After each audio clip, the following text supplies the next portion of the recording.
بسم اللہ الرحمن الرحیم نحمدہ ونصلی علی رسولہ الکریم۔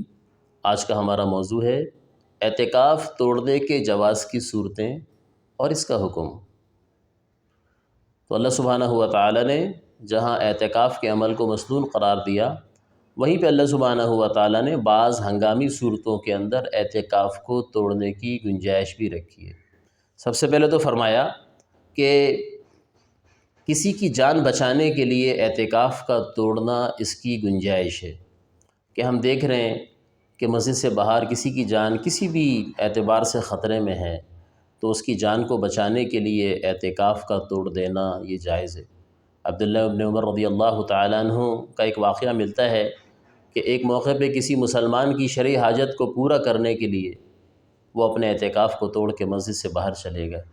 کسی مسلمان نے یاد دلایا کہ حضرت آپ کا تو اعتکاف تھا۔ انہوں نے کہا مجھے یاد ہے میرا اعتکاف تھا، لیکن یہ حدیث بھی میں نے نبی کریم صلی اللہ علیہ وسلم سے سنی، اس کا مفہوم ہے کہ جو شخص کسی مسلمان کی شرعی حاجت کو پورا کرنے کے لیے چلت پھرت کرے، اللہ سبحانہ و تعالی اس کو 10 سال کے اعتکاف کا ثواب عطا فرماتے ہیں۔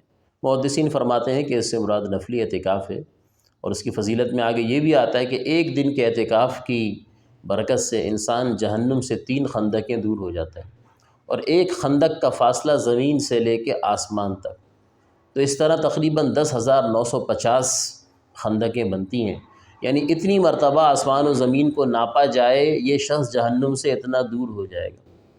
تو کسی کی جان کو بچانے کے لیے اپنے اعتکاف کا توڑ دینا، باہر جانا یہ جائز ہے۔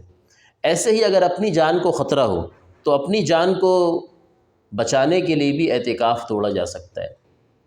کوئی مارنے کے لیے آ گیا، جان کو نقصان پہنچا رہا ہے، مسجد کے اندر جو ہیں اب جو ہیں اپنی جان کو اگر خطرہ لاحق ہو چکا ہے، تو اس شخص کو اپنی جان کے بچانے کے لیے بھی اپنے معتکف سے باہر نکلنا، اعتکاف کا توڑنا اس کے لیے جائز ہے۔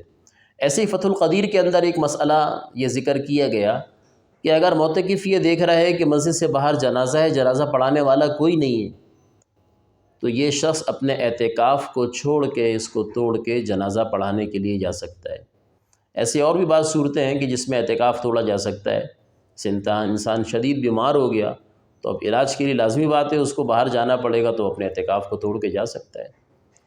اور اسی طریقے سے اگر کسی عورتوں کو ناپاکی کے ایام آ جاتے ہیں حیض و نفاس کی صورت میں، تو ان کا اعتکاف تو خیر خود ہی ٹوٹ گیا، تو یعنی مزید اب وہ معتکف میں نہ رہیں، وہ ایک عام زندگی اپنی گزاریں۔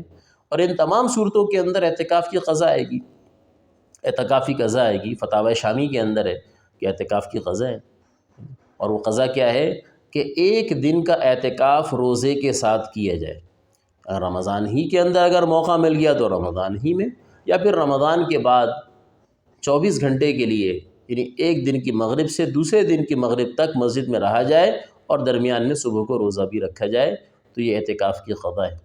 اللہ سبحانہ و تعالی مسلمانان عالم کے اعتکاف کو قبول فرمائے، اللہ پاک اس عمل کو آسان فرمائے، اللہ سبحانہ و تعالی اس کو فاسد ہونے سے بچائیں، اور اگر کسی کا ٹوٹ گیا کسی وجہ سے تو اس کی قضا کی اللہ پاک ان کو توفیق عطا فرمائے۔ وآخر دعوانا ان الحمد للہ رب العالمین۔